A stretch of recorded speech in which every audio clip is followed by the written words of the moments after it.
आज हम एक ऐसे सफर पर चलने वाले हैं जो हमें हजारों साल पीछे ले जाएगा। ये कहानी है प्राचीन भारत के उन बड़े बड़े बदलावों की, उन महान छलांगों की जिन्होंने शिकारी इंसान से लेकर शक्तिशाली साम्राज्यों तक का रास्ता बनाया। चलिए इस दिलचस्प कहानी में उतरते हैं।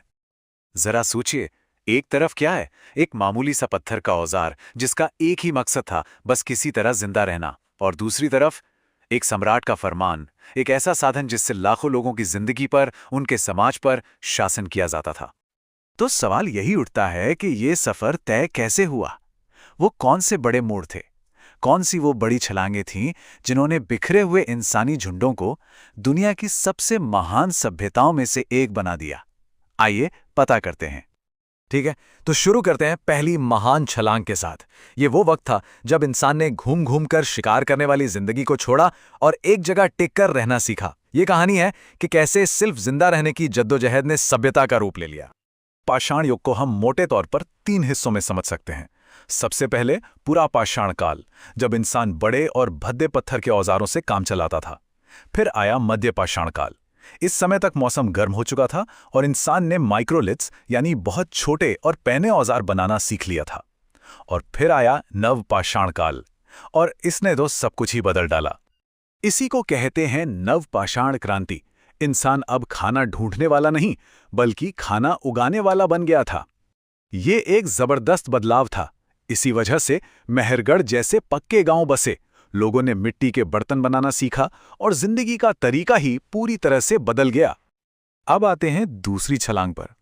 जब खेती ने लोगों को एक जगह टिका दिया, तो जाहिर है गांव धीरे धीरे बड़े होने लगे और फिर बसे वो शहर जिन्हें हम भारत के पहले महान शहर कह सकते हैं। देखते हैं कि ये कैसे हुआ। सिंधु घाटी सभ्यता की जो शहरी प्लानिंग थी, वो तो आज भी हैरान कर देती है। शहर एकदम ग्रिड पैटर्न पर बने थे, मतलब सड़कें एक दूसरे को 90 डिग्री पर काटती थीं। हर घर में ढकी हुई नालियां थीं। ये उस जमाने की इंजीनियरिंग का कमाल था। उन्होंने एक ही साइज की पक्की ईंटों का इस्तेमाल किया और मेसोपोटामिया तक से व्यापार किया। लेकिन एक अनोखी बात यह है कि यहां कोई बड़े बड़े महल या मंदिर नहीं मिले, जो शायद इशारा करता है कि उनका समाज कुछ अलग तरह का था। और वो सिर्फ बेहतरीन इंजीनियर ही नहीं थे, बल्कि दुनिया में सबसे पहले कपास उगाने वाले लोग भी यही थे। इसी वजह से ग्रीक लोगों ने इस इलाके को सिंडन नाम दिया, जो सिंधु से ही निकला है। ये उनकी टेक्नोलॉजी और आर्थिक ताकत का सबूत है।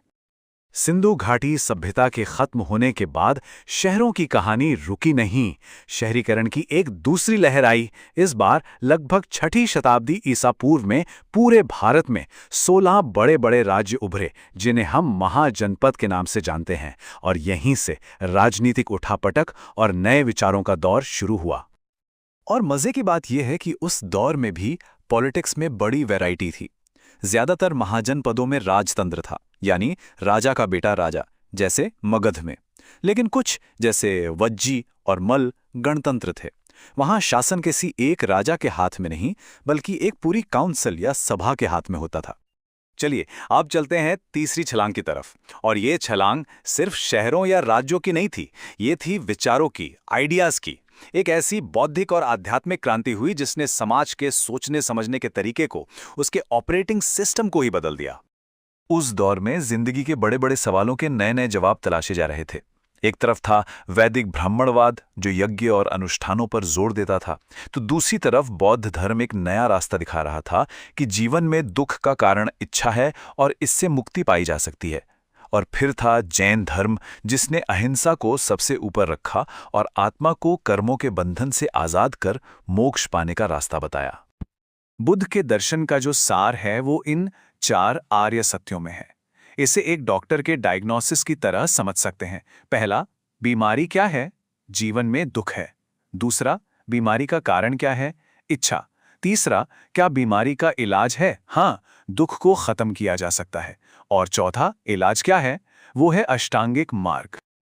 और अब हम पहुंचते हैं हमारी चौथी और आखिरी छलांग पर, यानी साम्राज्यों का युग।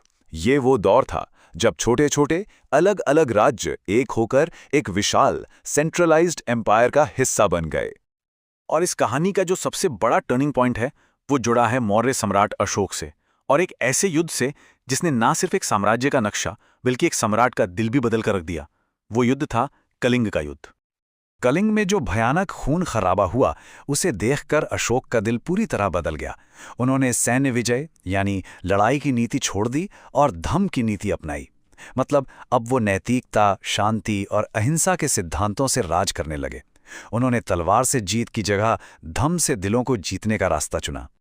मौर्यों के बाद आया गुप्त साम्राज्य का दौर, जिसे अक्सर भारत का स्वर्ण युग या गोल्डन एज कहा जाता है। और ऐसा क्यों कहते हैं? क्योंकि ये वो वक्त था जब कल्चर, आर्ट, लिटरेचर और साइंस अपने चरम पर थे। नालंदा जैसी यूनिवर्सिटी बनी, दशावतार जैसे शानदार मंदिर बने, कालिदास ने महान रचनाएं लिखीं और मैथ्स, एस्ट्रोनॉमी में जबरदस्त तरक्की हुई। तो इन 4 बड़ी छलांगों के बाद भारत की कहानी सिर्फ अपनी नहीं रही। ये कहानी बन गई दुनिया को अपने अंदर समेटने की, एक सिंथेसिस की।